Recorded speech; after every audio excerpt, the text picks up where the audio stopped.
number 05-2007 DR 16235, set for hearing this morning on Mr. Carpenter's motion for contempt for non-payment of child support, motion for reimbursement of credit card charges, and motion to enforce order on appellate attorney's fees.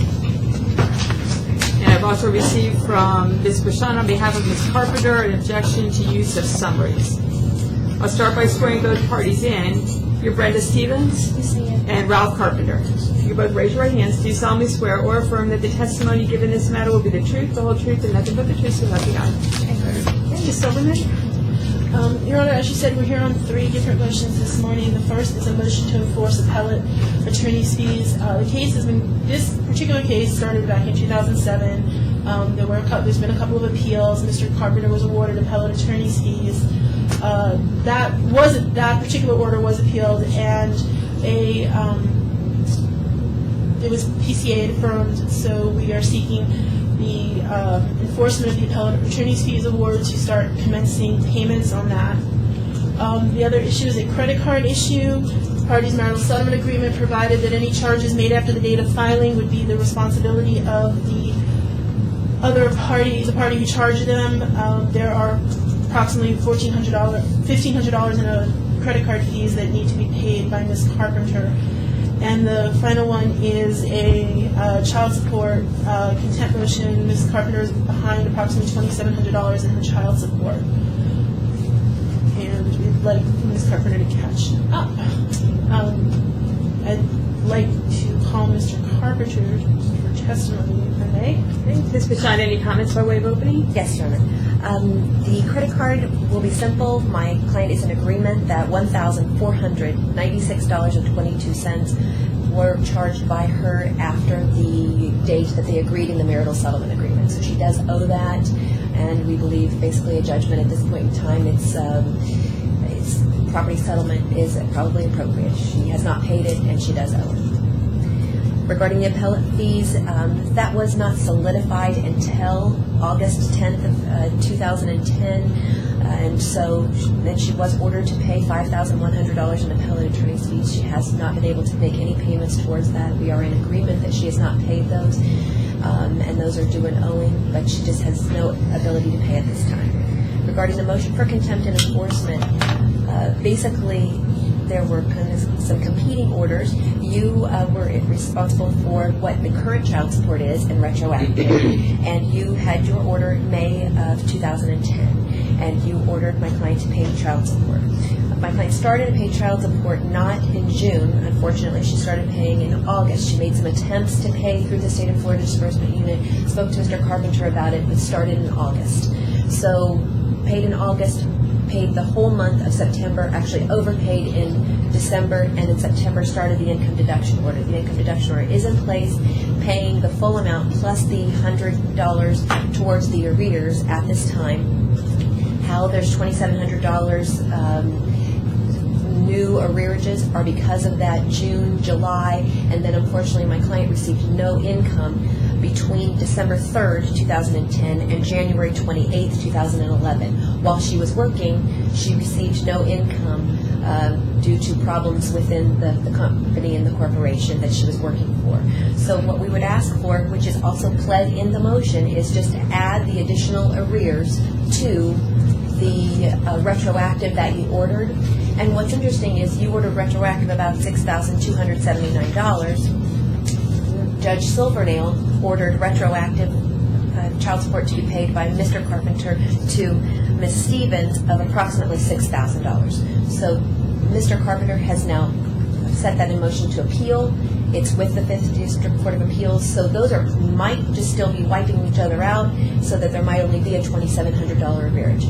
What to add on top of that, my client is now covering the minor children on the health insurance, and Ms. Silverman and I have agreed that the child support is going to be lower because Mr. Carpenter is not having to pay that health insurance. No. Okay. Well, we agreed the child support would be lowered because, and I didn't interrupt, I apologize, but because Ms. Carpenter was now paying for her own insurance.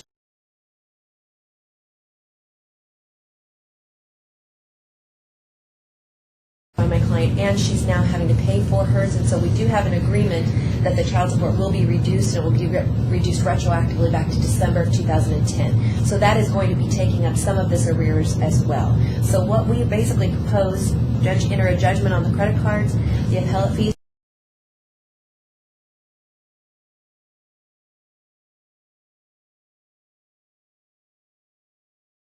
retroactive. She's got an income deduction order in place. She's making payments towards those arrears, and they might all be wiped out here in this near future.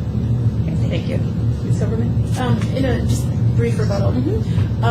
First, like I said, just to clarify, the stipulation is that Ms. Carpenter did not have medical insurance of her own at the time, and the amount is that we were going to do Ms. Carpenter's. Mr. Carpenter's was also not included at the ongoing, so he has insurance too. So there may not be so much of a difference.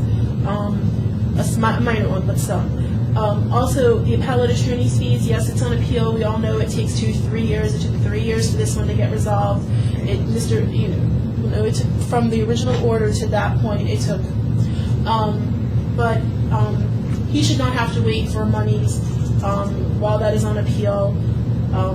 And we're asking that she, in order to continue to pay for it, she's only paying $100 towards this as it is. The $2,700 is the majority of it is unpaid ongoing child support that you previously had ordered. In addition, this case has a long history of Ms. Carpenter adjusting her income as hearings come and go. So we would ask the court to take that into consideration as when making a decision on her repayment of the appellate attorney's fees and catching up on her child support. Your first witness? Mr. Ralph Carpenter? Sir?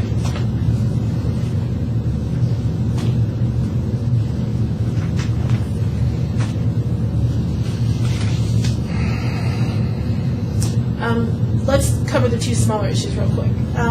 The appellate attorney's fees, we stipulated that they're $5,100 and you received none of that, is that correct? Correct. Okay. And you expended those funds already, you paid your attorney. Yes, I have. And so that money would actually be due back and owing to you. Yes, it would. The original order says that it's payable to your attorney. Would you ask that this court make it payable to you if they enter an order? Yes. Okay. And the original order on reimbursement of your appellate attorney fees had Ms. Carpenter paying you $500 a month until it was paid in full. Is that correct? Yes. And are you asking the court that she start making those payments? Yes, I am. And just to reiterate, you've not received any of it? No. Okay. We stipulated on the issue of the credit card, correct? $14.96 is the amount Ms. Carpenter owes you. Are you still paying on that credit card? Yes, I am. Okay. So there's still a balance and you still send a monthly payment on that credit card? Yes. Okay. So you're currently paying Ms. Carpenter's portion of the charges? objection leading. Rephrase your question. Ms. Carpenter's charges, are they still on that credit card? They are on that credit card. And has that been paid? Yes, it has. And who paid it? I paid it. And are you seeking reimbursement of Yes, that? I am. And are you asking that Ms. Carpenter, that the court order Ms. Carpenter to make you make you monthly payments in order to Yes, I am. reimburse you for that? And how do you recall? That's $1,496, correct? And you're willing to take monthly payments on that? And do you want a judgment on that? No, I really don't. And do you think that if Ms. Carpenter got a judgment, you'd ever receive payment on that money? You're objecting speculation. Sustained. On that credit card, there was actually 2 of them. So, Objection, Your Honor. There's no okay. Just wait for the next question.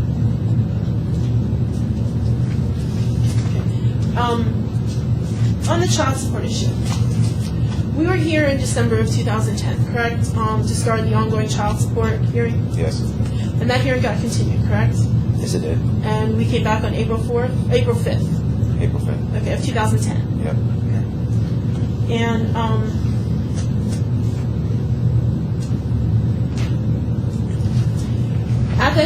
at that hearing, there was a testimony about incomes, and the court figured out what Mrs. Carpenter's child support should be. Is that correct? That's correct. Okay.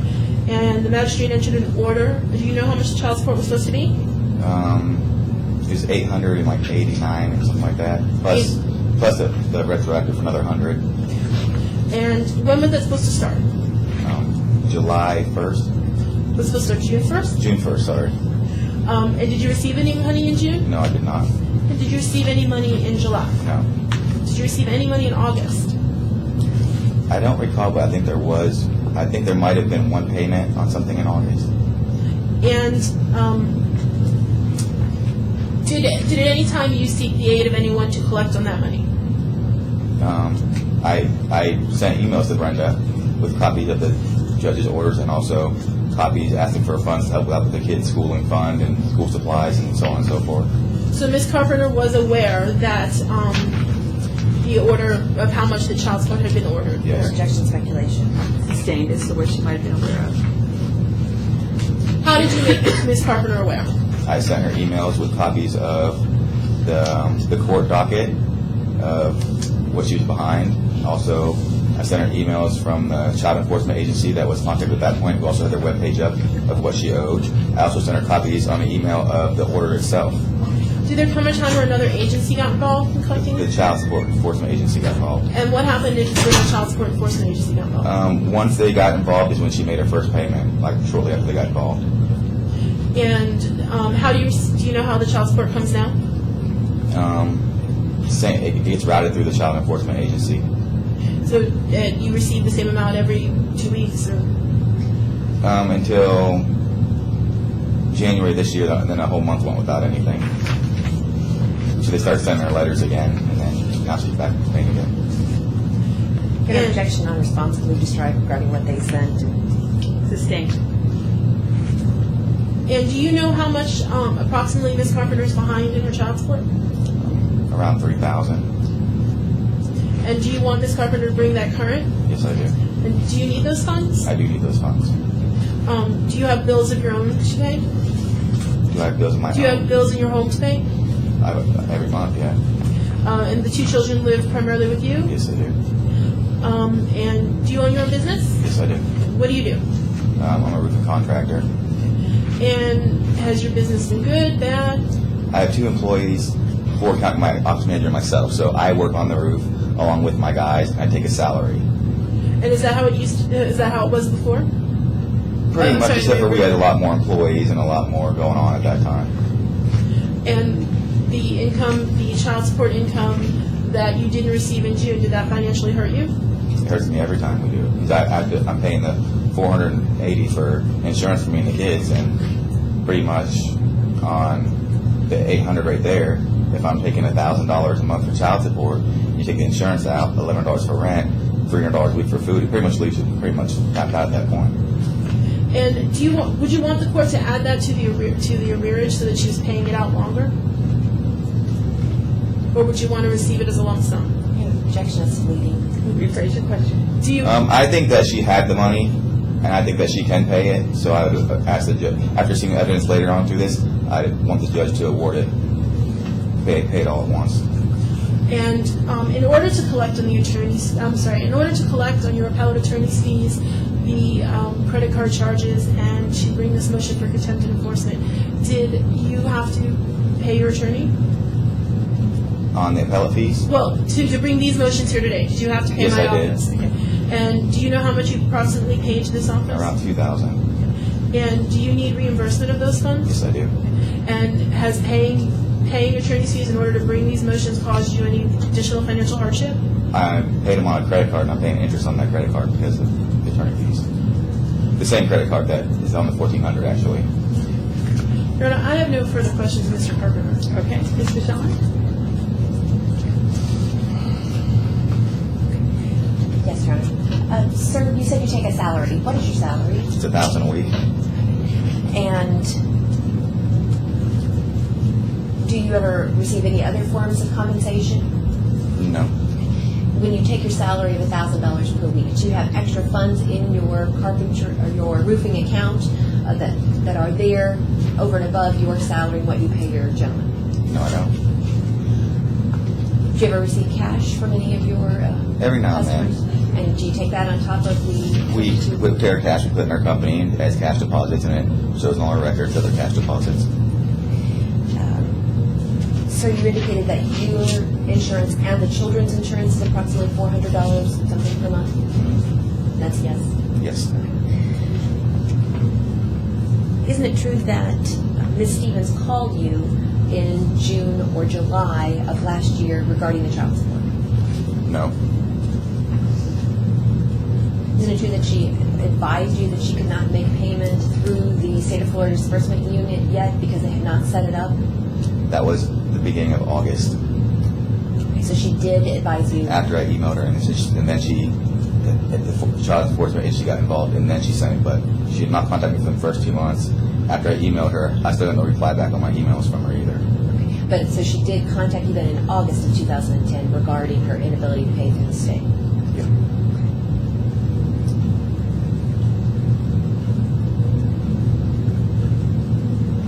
I don't think I have anything else on cross for this gentleman. Okay.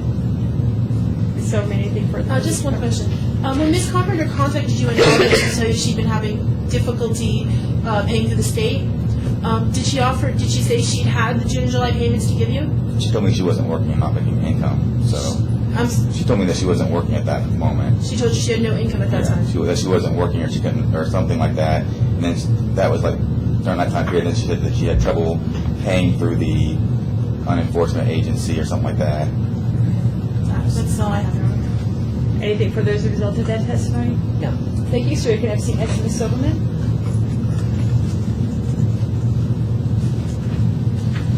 Ms. Silverman, your next witness. Sorry.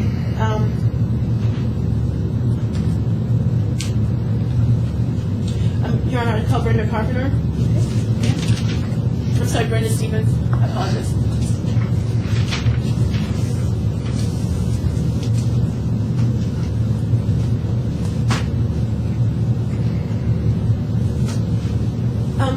Ms. Stevens, do you recall the two hearings we had in this matter to set the ongoing child support in December of 2009 and April of 2010? Yes, I do. Okay. And on May 26, 2010, the magistrate had entered a report and recommendation ordering you to pay child support. Do you recall that order? What date did you say? On May 26th. Yes, I recall that order. And you've seen that order, you're aware that it ordered you to pay $897 a month in child support? Yes, ma'am. And it also set a child support arrearage of approximately $6,279. Do you recall that amount?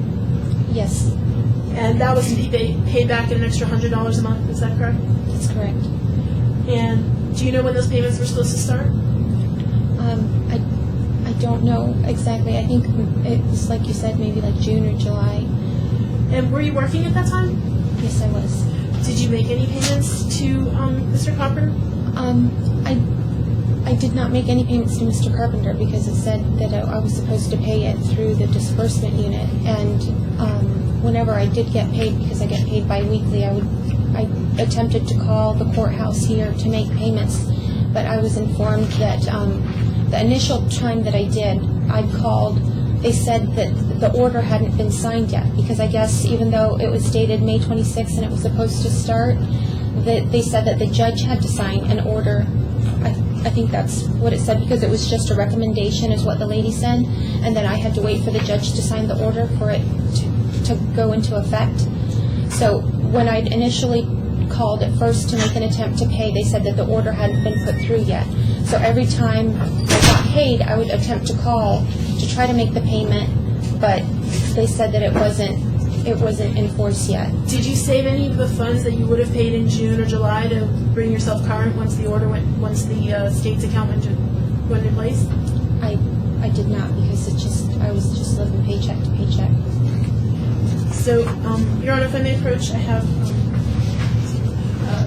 her earnings statements I'd like to show her and ask.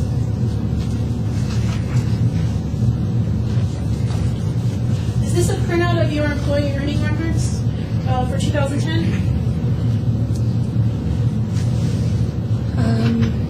Not all of 2010. Oh, I'm sorry, from April 4th from the last hearing forward.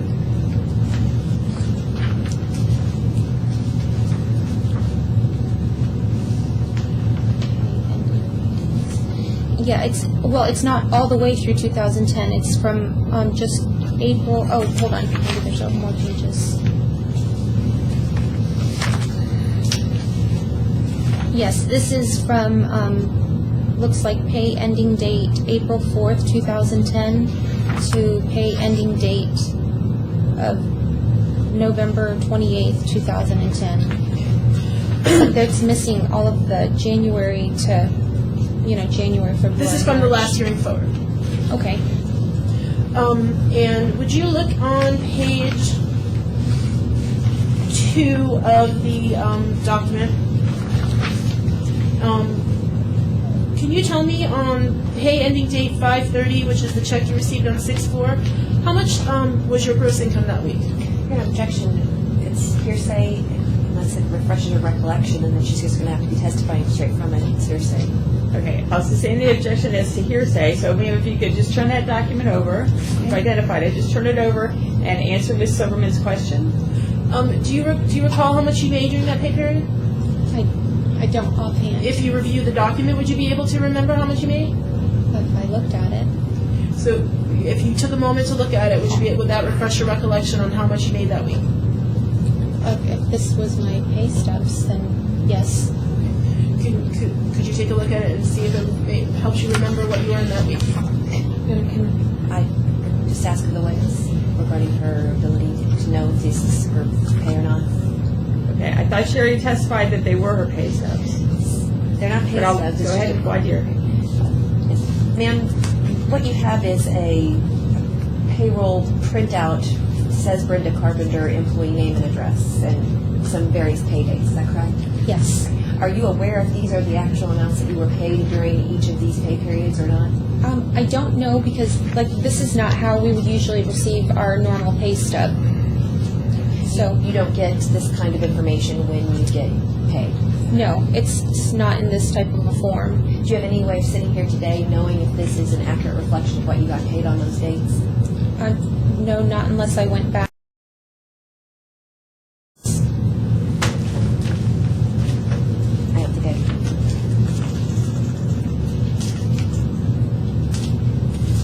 Well, Ms. Carpenter, do you know how much you made year-to-date last year?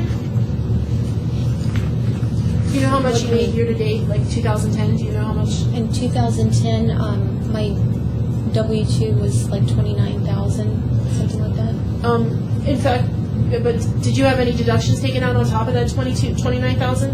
Well, I think if you look at the amount, like my taxable amount was 29,000, I believe, because I paid medical insurance for myself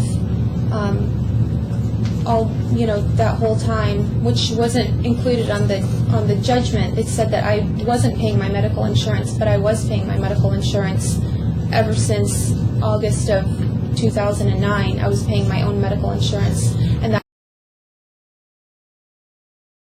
insurance that was deducted, and they deduct that pre-tax dollars. So your gross income was the deduction of your medical benefits in the CAFE 125 plan? I don't understand what you're saying. Well, Your Honor, may I approach? Yes.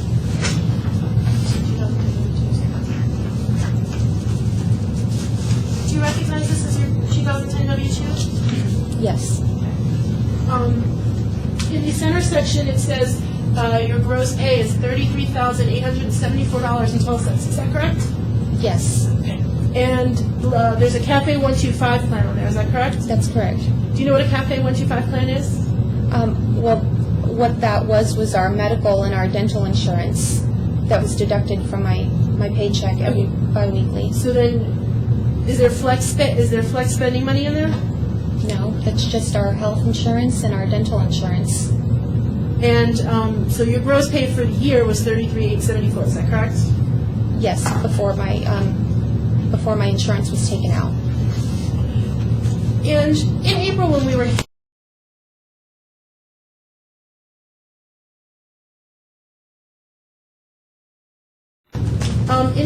here, you testified that you were not working from December 18th to the hearing time because you were in a car accident. Is that correct?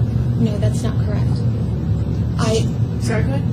I was working, but I wasn't working full-time because I was going to physical therapy 5 times a week because of my car accident. but I was working, and I had to work because I had to qualify for health insurance, and it was coming out of my pay. And did you testify that you were working only weekends because you had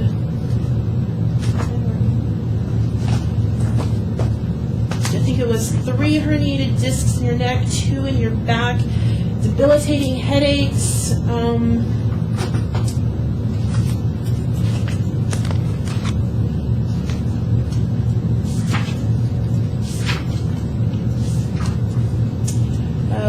excruciating debilitating headaches, lower back pain, numbness in your groin and legs and feet, numbness in your arms and fingers, unable to walk for long periods of time. It hurts to sit or stand too long. Your whole body was pretty much physically changed since December 18th. I remember testifying to that, but you said that I wasn't working, that I testified I wasn't working, but then you said I was testifying. Well, excuse me, you were working part-time. You were only working weekends.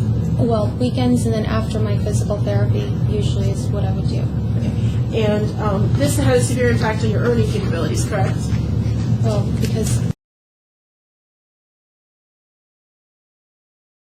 Of the year, from January to April, your income was pretty low. yes, And the court imputed your income at $40,000. Is that correct? I believe so. So your child support is based on you making $40,000 a year. That's correct. So if you made $33,000 a year, do you believe that if you had worked full time from January to April, you could have made that $40,000? Your objection speculative. Sustained. Oh, Ms. Carpenter, you have 2 sons, correct? I have 3 sons. I'm sorry, you have 2 sons with Mr. Carpenter. Yes. Okay. When is William's birthday? An objection as to relevance at this point. Relevance? If I may be given just a moment. It goes to Ms. Carpenter's veracity towards her income, her reporting of what she's able to do. Misled this court as to her ability to work and her ability to earn funds to pay these support. There's an order entered, she's obligated to pay, she's not filed a motion for rehearing, she's not filed anything suggesting she doesn't have the ability to comply with the terms of the order. So I'm assuming that she has that ability to pay. I'll let you go ahead with your question, subject to tying it into something that might be relevant. Well, it's simply, Your Honor, that throughout, and it may need to, it'll wait till cross because I believe that what we're about to hear. Okay.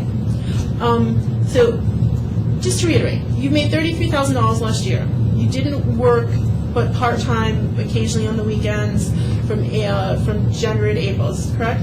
No, I worked every week. I just was working on a lower hourly basis. And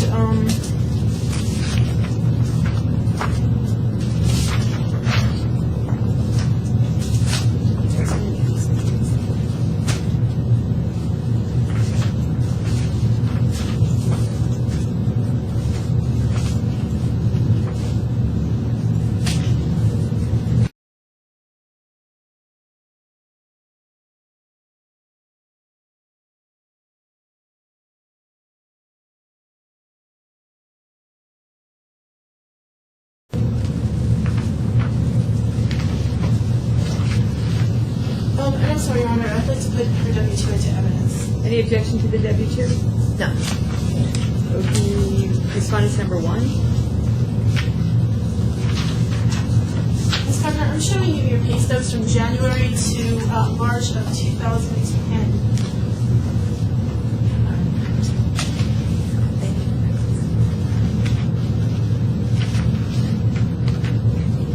Is this how you normally get your pay stubs? No, but These are pay stubs that you provided at the last hearing? these, I don't remember. I don't know.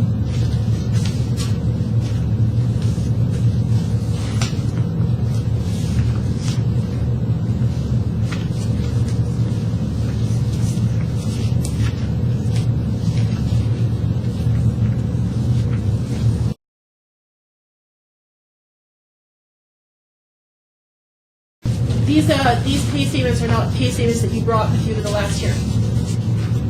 Are they? That's right. I can't remember. I don't know. Can you look at the pay statement dated 1/10/2010? It looks like, yes, I think because Diane had to print these off. Can you tell me what your earnings were in that first paycheck in January? Same objection. We just look at, she indicated that she doesn't get pay stubs like this. A little bit of voir dire. Go ahead and write. I thought that she gave them to you. Have you ever seen those documents before, ma'am? Yes, I did. I believe that we had to produce these for them from our comptroller, our HR lady from Stevens. How often do you get paid? I get paid bi-weekly. You get a pay stub with your paycheck? I get a pay stub. Does the pay stub look like the document you have in your No, hand? it doesn't. It looks different than that. Where did those documents come from, if you know? These documents, I believe they came from Diane Wood, who was our HR representative. Did you from get them from Stevens. her, or did someone else get them? I think I got them from her to be prepared for our hearing so that I could show my pay stubs. And I Okay. believe these were them. Okay. Do you have any further voir dire with regard to those documents? Ms. Carpenter, can you tell me how much your January pay stub was? Or January 10th, 2010 pay stub? My gross pay was $316. The amount deducted for Social Security was $428 and $1 for Medicare. The amount deducted for my medical insurance and my dental insurance was $247.62. And then my take-home pay was $63.81. And that medical insurance was just for you? That was just for me, correct? No, actually, it was not just for me. It was for me and for William and for Christopher, because at that point, the medical insurance for the boys had canceled and Ralph didn't renew it. So in December, December of '09, I was able to add William and Christopher to my medical insurance. And I didn't cancel them off of my medical insurance till after the hearing in April, because then Ralph showed us that he put them on Blue Cross Blue Shield. Okay, so you weren't required to carry them on the insurance though? No, but they were uninsured, so I insured them in December of '09. Okay, so you believe they were uninsured? They were uninsured. Ralph called me and said that they had no insurance. And so, yes, I've added them to my insurance December 1st of 2009. Okay, and on your next pay stub on January 24th, 2010, how much was those earnings? Those earnings were Relevance, objection relevance at some point. I mean, we're way back before the order, and I don't know how much Your Honor, the relevance is that the majority of her income was earned after. I understand that we're agreeing in a sense that she has the ability to pay. The issue here is really Ms. Carpenter's, and again, I have to say the veracity for her truth of what her income is and her ability to pay things and what she comes to this court presenting as to whether or not her ability to pay is going to really affect today's hearing. And there's, she gave testimony, and there is some rebuttal evidence that would show that she's not quite been truthful with the court as to her income earning capability. Okay, but there's no request to recalculate the amount of support. I understand there's some negotiations with regard to medical insurance, which is not going to be but a modest change in her obligation. So, assuming she has the present ability to make her monthly payments with regard to a contempt or enforcement matter, I would need to hear about over a year ago. Isn't going to help me with that. The reason I'm putting it forth, though, is because all we have is the 2000. We've not been provided pay stubs. We've not been provided pay stubs. We did a subpoena to the Forest Corporation. They refused to provide them. This is all we could obtain from them, which is what was provided to us, which Ms. Bichon had no objection to, filed no objection to us receiving those documents from them. Ms. provided a copy of them. The only way we have to determine her income through the summer is through the documentation, and she has no recollection of it for the court today. That is the majority of her earnings during the summer, and shows her ability to have paid the $27.66. I'm assuming she had the ability to pay. back then, right? I've already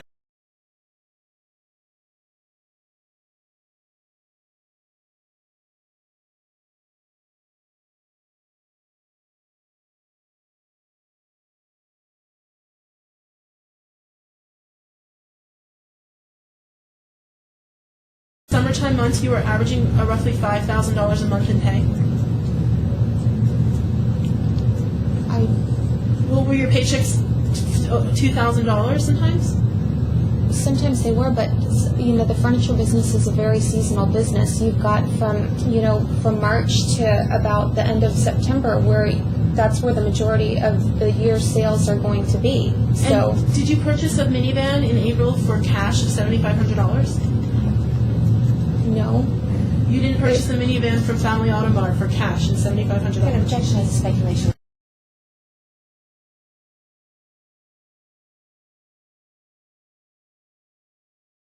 Sustain.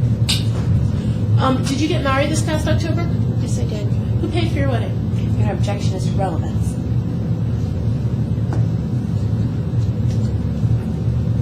I don't care who paid for it, you can ask her what contribution she made, if any, to the cost of the wedding. How much did you personally contribute to your wedding? Probably about $400. How much did you come out of your joint bank account with Mr. Stevens? An objection as to one as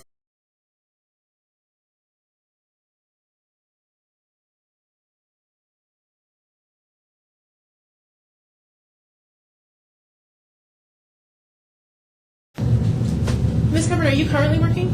Yes, How many hours a week do you work? a lot. What's a lot? I work 6 to 7 days a week, usually. And do you have any daycare expense? Yes. Who watches your children? Which ones? Bradley. Bradley, my friend Dolores watches him, or sometimes on the weekends, Chad's parents will watch him. And who watches your sons with Mr. Carpenter? I usually will take them to work with me at the warehouse, or sometimes they'll stay home. William's, 13, and he'll watch Christopher. But usually I take them with me to work. And you didn't work at all in the month of December, is that correct? That's false. You earned income in the month of December. My last paycheck was after, I believe I was paid on December 3rd. I worked all through the month of December, but I didn't make a paycheck because our company's business is not doing well. The Forest Corporation's business is not doing well? No. Are they opening a new store? They reopened their Bassett store, which is not doing well in sales. And did you work in the month of January? Yes, I did. And how much did you make in the month of January, do you know? I don't recall. I didn't work the first about 2-3 weeks of January because my mom is sick with cancer. She was diagnosed January 7th with lung cancer. So I spent a majority of time with her and taking care of her. And then maybe like the third week of January, I went back to work. Ms. Carpenter, I don't mean to be insensitive. I understand the cancer is a serious thing. But isn't it true that every time we come to court on an issue related to your child support, you have some reason why you're not making income? an objection argumentative. Overruled. Go ahead, ma'am. It's not a reason. I mean, when we came to court in December, let's say, I was making income. I was testifying that I was making income. That was the first hearing that we had with General Magistrate Taylor, was in December, and I was working and I was doing fine. But then I got into a car accident, and I ended up with 5 herniated discs, and I went to physical therapy. So obviously, that severely impacted my earning capability. Well, let me ask you this: in April, right after that hearing, were you not roller dancing at your son's birthday party I was roller skating at his birthday party, but I wasn't like doing backflips. with 5 herniated discs? And Well, if you've ever Excruciating roller pain? skated, it's not like you're running; you're gliding. You know, it's a different motion. And also, on April 24th, when it was my son's birthday, I'd already gone through,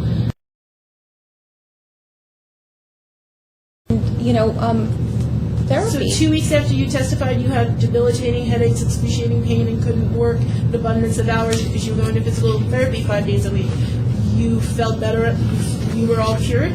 No, of course I wasn't cured, but for your son's 13th birthday, I mean, you don't want to try to make him happy and go out there and roller skate? I mean, that's, as a mother, I don't know if you have any kids, but, I mean, you try to make your kids happy by doing things that... So you were out on the skateboard with William? Yes. And you weren't out there by yourself just skating around in circles? Well, Your objections to relevance. I don't... Mistake. Okay, October 2009, we were in front of Judge Silvernail for for the trial in this matter. October 29th, is that correct? Do you recall that date? I'm sorry. October 29th of 2009, do you recall being in front of Judge Silvernail for the trial on the retroactive child support? Yes. Okay. And did you testify that day you were actually unemployed? Your objection is best evidence and relevance. Sustained. Your Honor, I would have to say that I believe it is relevant. It goes to my argument that every time we were in this courtroom, she has made a means of showing that she has no income. Today is the same thing, and she's trying to show that there's no presentability. But it doesn't. I'm not deciding how much the child support should be. It's No, set. I appreciate that. But what I'm trying to show to the court, what is relevant about the issue, is that if today's ability to pay the back money in full, which is what Mr. Carpenter is requesting, relies upon what her current income is at the moment, then that will cause a serious issue in the sense that Ms. Carpenter severely reduces her income each and every time. I have not heard anything about her current income. But I have no further questions at this moment. Okay. Okay. Cross. Yes. Ma'am, you're currently working, is that correct? Yes. And where do you work? I work for Forest Corporation, Stevens Furniture. And you have an income deduction order in place, is that correct? That's correct. And has that been in place since September of 2010? Yes. And ma'am, have you consistently paid by income deduction order since September of 2010, but for the months of between December 3rd and January 28th, 2011, when you did not receive paychecks? Actually, even though I didn't receive a paycheck from the end of November till January, they did pay the income deduction. The only income deduction that I believe that was missed was in January. I think 1 or 2 income deductions were missed in January. But even though I wasn't getting a paycheck, they did still pay my child support payment. And so basically the time in which you have not paid was January 2011 when you were not working, you were with your mother, and then you agreed that you did not pay June and July of 2010, is that correct? Yes. What attempts did you make to pay those payments through the state of Florida disbursement unit? Whenever I got paid, because I get paid bi-weekly, and after the order had come out, I tried to call the courthouse here because they collect payments, by phone with your debit card.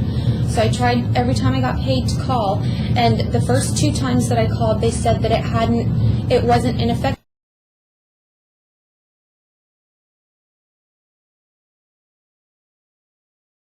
Judge. And you've already gone over that. So let me ask you, did you then call Mr. Carpenter regarding your inability to pay through the state of Florida disbursement unit? Yes, I did.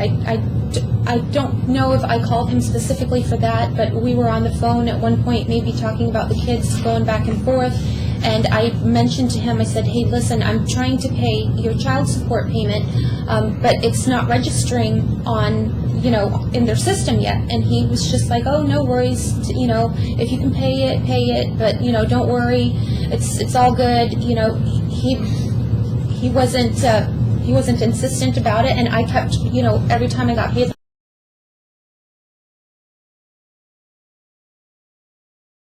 here, I even tried to go online because you can go onto, I think, My Florida County or something like that, and the case hadn't registered online, so I did make some attempts to do that.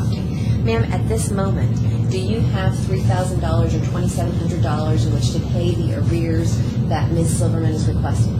I do not. After your child support,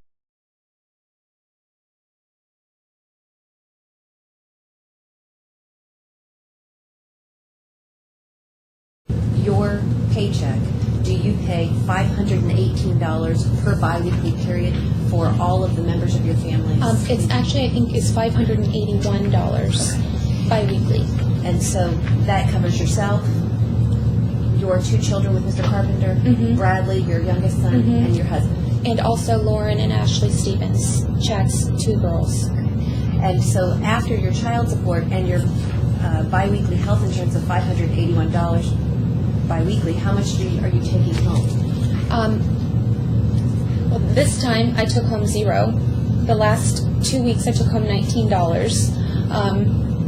The week before that, maybe like $200 or $300. But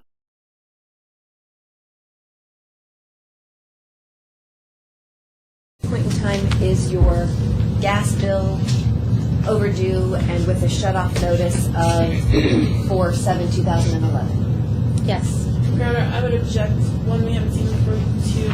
I don't know that these are her actual bills to this particular house where she's living.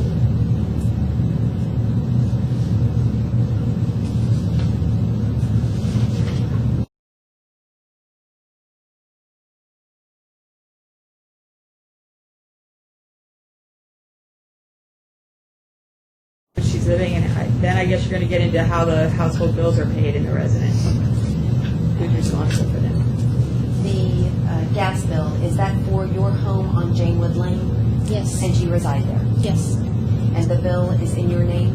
yes, And it has not been paid for approximately 2 months, is that correct? that's correct. And how do you pay these bills? How do you pay your household bills? Usually with the income that I have left over from, my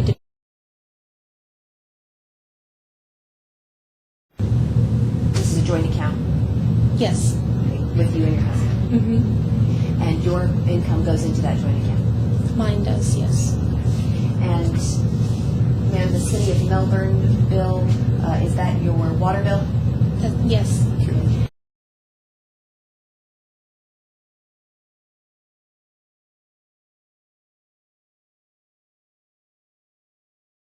For 2011. yes, Your FP&L bill, is it also in your name? that's correct. And is the FP&L bill for Janewood Lane where you reside, is it not been paid in 2 months? That's correct. Okay, does it have, let's see if this is my notes on that. Ma'am, did you have the funds in which to hire me? No, I did not. How did you pay me? I begged my brother to put it on a credit card because you had put in a motion to withdraw for today's hearing. And did your brother make the payments for me for your transfers? Yes, he did. And, ma'am, how much is in your bank account at this point in time? At $120.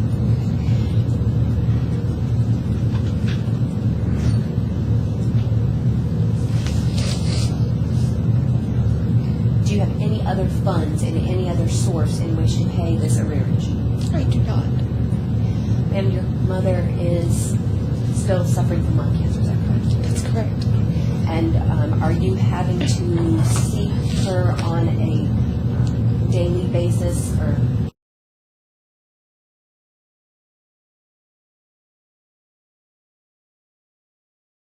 Because I was taking her to her radiation treatments and her chemo treatments, and also because I was giving her Fragmin injections. That's like a blood thinner to keep the blood clots out of like her lungs and her.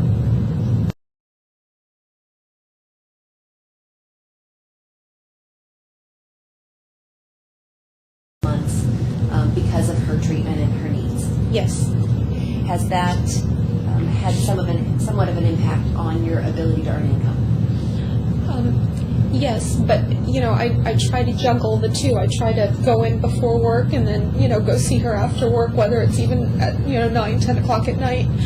She's had to wait for her injection because I've been working, and I try to leave work to go take her to her chemo treatments and then come back after she's done. But obviously it's a little bit more flexible because I can leave and I can come back, but I tried to juggle everything together. And from January to the end of March, let's say, what has been your approximate gross income?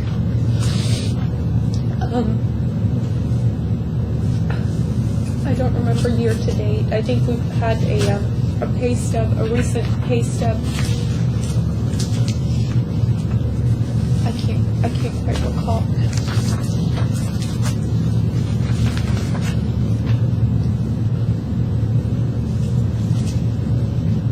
Has it been approximately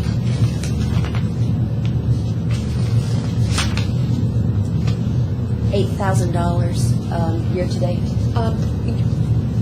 There would be another $1,000 added to that because of my last pay from the end of March was $1,000 for the biweekly period, so about $9,000 then. And then directly from that, you're paying your child support biweekly of $460.15, and then your $581 and change for your Medical health and insurance. dental, Correct? yes.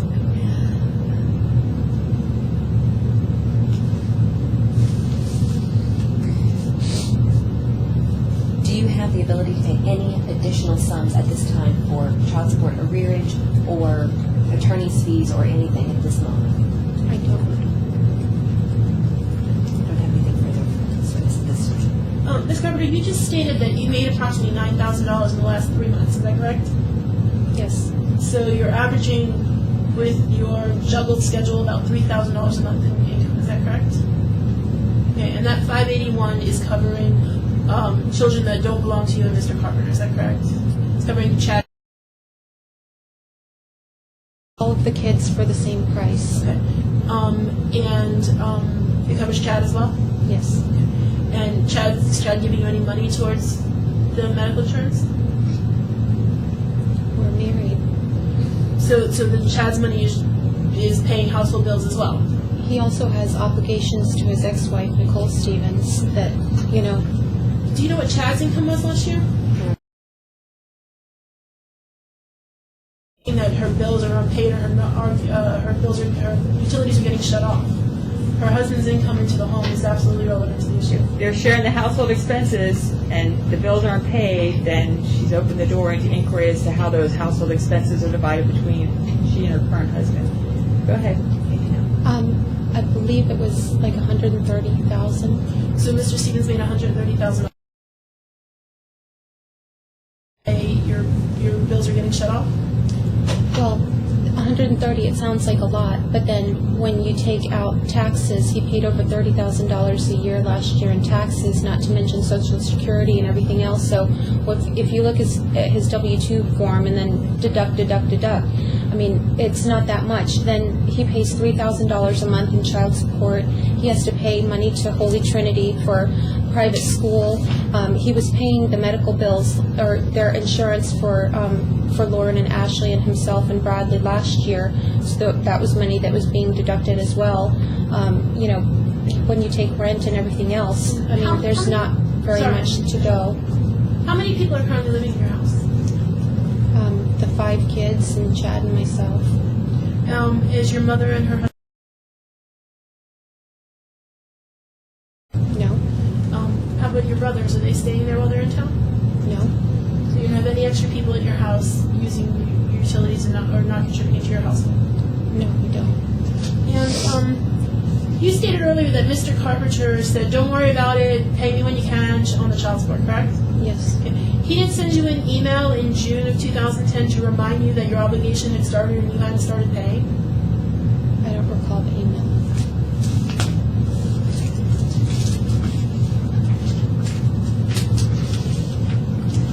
How about in August of 2010, did he send you an email showing with a capture of the child support screen with an email saying, Brenda, kids are going back to school, I've already paid $600 in expenses for them, I need some help with contribution from you? No objection, best evidence. I don't Okay, recall that good. email. Rather than reading from a document, the best evidence would be the document itself. Did you receive this email from Mr. Carpenter?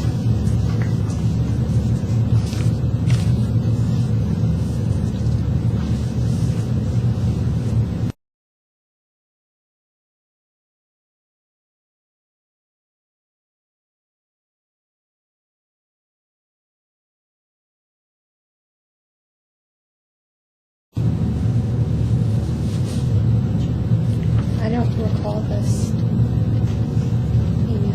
You don't recall receiving an email that made it sound like he needed. Did you? I do not recall this email. Do you recall giving Mr. Carpenter a box of markers for school supplies after receiving that? No. You don't recall giving him a box of markers for their school supplies? No, I do not. Do you recall receiving this email of June 11th telling you that even though the order hasn't come back, your obligation has already started? With the attachment of the magistrate's order. Yeah, I do not remember this email at all.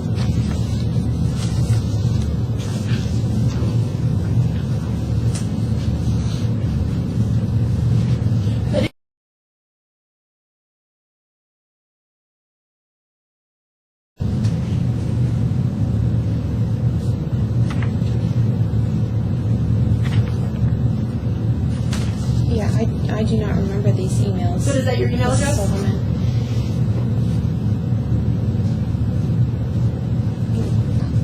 Yeah, but I mean, I don't know that this is. I've never seen these emails before, Well, so I don't.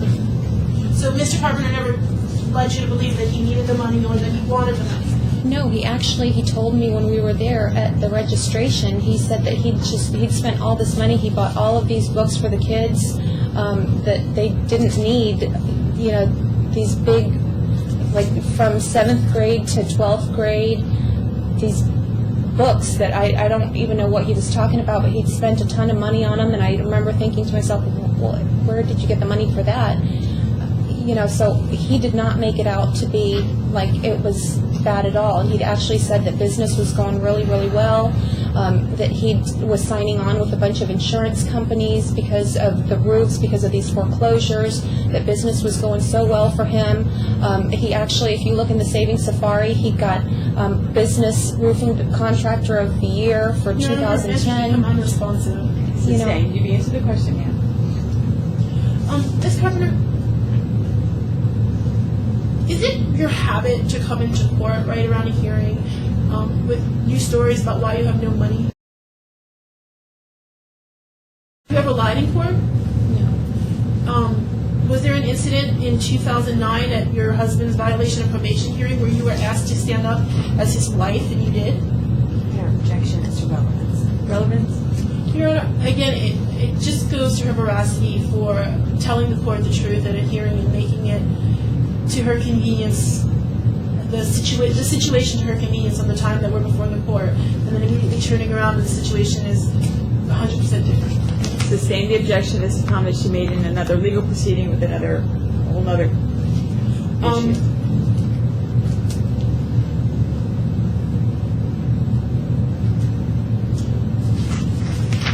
And just to go back again towards the veracity of your comments, the October 30th hearing before Judge, the October 29th hearing, you did testify you were unemployed, correct? Your objection has to be answered. Okay, we've covered this. Actually, Your Honor, it was objected to, and you sustained it, and I withheld it for this moment for cross-examination to bring to her veracity.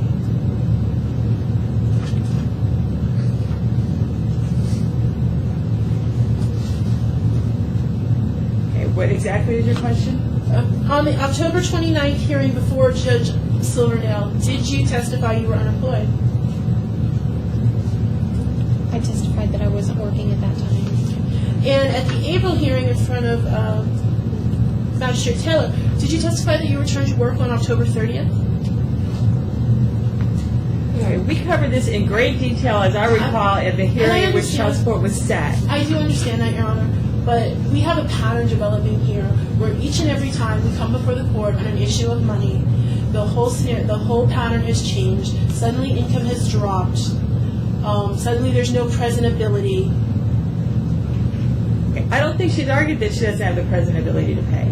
I believe she has by arguing that her electric's about to be shut off, her gas is about to be shut off, her other bills are overdue, that they have $19 left a week in their paycheck. I don't need to hear about the testimony back in Your Honor, October. I have no further questions of her. Thank you, ma'am. You can have a seat next to Mr. Conley. Do you want these papers back?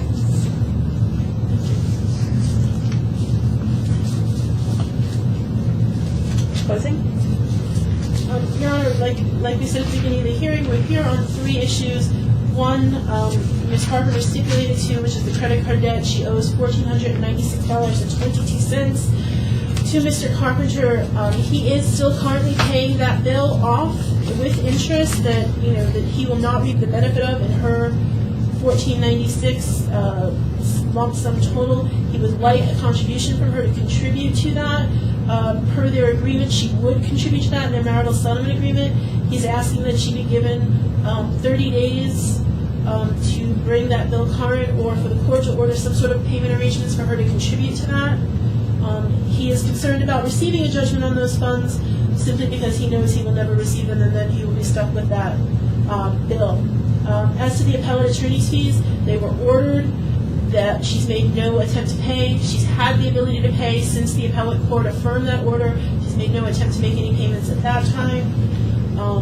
He would ask that those funds also be immediately start being repaid at the $500 a month that she was ordered to pay them per the court order on the appellate attorney's fees that Judge Silverhill entered. And he's also requesting that you reinstate that May 1st order. You reinstate that order and have it start commencing as of May 1st, 2011, with the payments going directly to him instead of Ms. Figueroa's office, as he's already paid those fees to our office. As for the contempt issue, we think it's clear she has had the ability to pay in June, July, August when she didn't pay. She testified that she was going to make payments, but she couldn't. She didn't save that money. She didn't cash up her account. She spent that money. She had the ability to pay it. She continues to have the ability to pay it. We think it's been clear throughout this case and the numerous times we've had to go before the court that she changes her financial circumstances just prior to coming to court. And while the repayment of that funds would be predicated on her present ability to pay, we believe her present ability to pay is certainly greater than she's represented to the court. We're asking that she bring that current within 30 days as well, or that it be added to the arrearage, but that the arrearage amount repayment be increased so that he's not waiting 10 years to get repaid on that. The total sum due and owing is $2776.75, continue to be administered through the stage, and he's also asking that she be reimbursed attorney's fees if she had been making these payments, as he has requested numerous times. He would not have had to bring these motions. The marital settlement agreement provided that she would pay the credit card debt if it was discovered that it was hers. She's failed to do that. There is a clause for prevailing parties to receive attorney's fees in their marital settlement agreement, and we're asking that he receive the $2,000 in attorney's fees that for the prep time and the hearing attendance.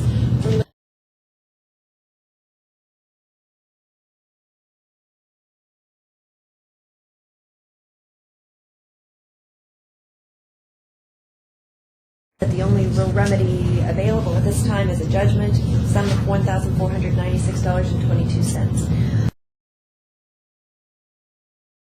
Request in their pleading other than to initiate this order yet again. My client has no ability to pay it at this point in time, so just to re-solidify an order that says pay $500 a month, I guess that is what they're requesting.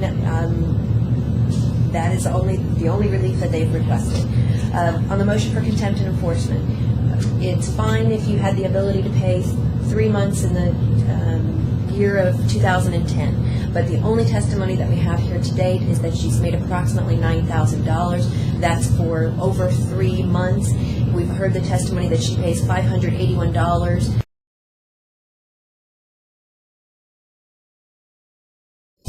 That has come off her gross. Then she has paid $900 child support. That's $29.91. If you take those out from what she's paid, she has about approximately 23 left. That's without taking any taxes out, without taking any Social Security. So basically, she has been living on less than, I'm not taking out any taxes, $841 per month. So obviously, she's been living on less than that. She has to pay daycare for her younger son. Her utilities are being turned off. There's been no actual present ability to pay at this point in time. It's been pled in their motion for contempt and enforcement that be added on to the arrears. There's a plausible explanation for why she didn't pay in June and July. And then the month of January, she took 3 weeks off to be with her mother. Judge, we would ask that there be no finding of willful contempt and that you add the arrears onto her outstanding retroactive. Because of the state of this whole situation with appeals and how much Mr. Carpenter owes Ms. Stevens, we're hoping that those are going to basically nullify each other out. And so any additional amount that she's been paying of $100 per month, she's been doing that even though there's these appeals and these outstanding amounts that are probably going to counteract each other. If we look at the state of the law on attorney's fees regarding contempt hearings, we still have to look at need and ability to pay. Even the whole but-for not paying argument, you still have to look at need and ability to pay. Mr. Carpenter makes $52,000 a year. He's indicated that he pays for things relating to his children. He's not shown any kind of actual need for assistance regarding attorney's fees, and my client has shown that she has paid for attorney's fees only through loans from her brother and has no actual ability to pay these fees at this time.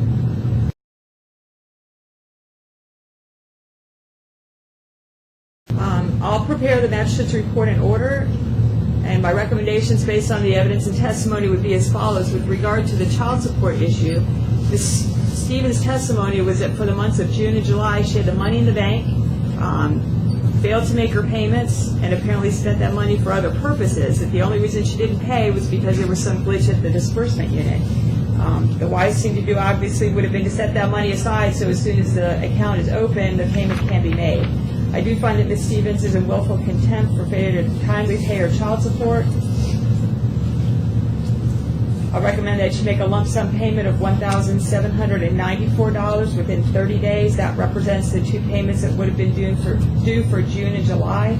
She's testified that the busy months for her business are March through September, so we're right in the busy time of year. And I find that she does have the ability to make that lump sum payment. So that's $1,794 due in 30 days. The testimony was that she's made $9,000 year to date, but that she took 2 weeks off. So that's actually $900 per week average for this year to date. So I do find that Ms. Stevens, in addition to having the present ability to pay her child support, has the ability to resume or start her payments of $500 per month toward the appellate attorney's fee obligation, and that would start May 1st, and that she further has the ability to make periodic payments on the credit card debt, and those payments would be $50 per month, also starting May 1st. The credit card repayment and the attorney's fee obligation go directly to Mr. Carpenter, not through the State of Florida disbursement unit.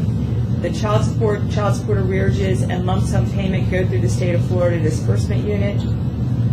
There will be a remaining child support arrearage after the lump sum payment, so that would continue to be paid at $100 per month as secured by the current income deduction order. So, just to clarify, the difference between the 2776 and 1794 will go on to the end of the arrearage? Yes. Okay.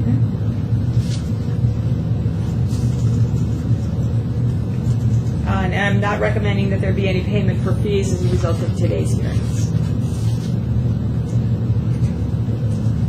Any other questions, Ms. Silverman? No, Your Honor. Anything further, Ms. Bishop? 30 days from the date of the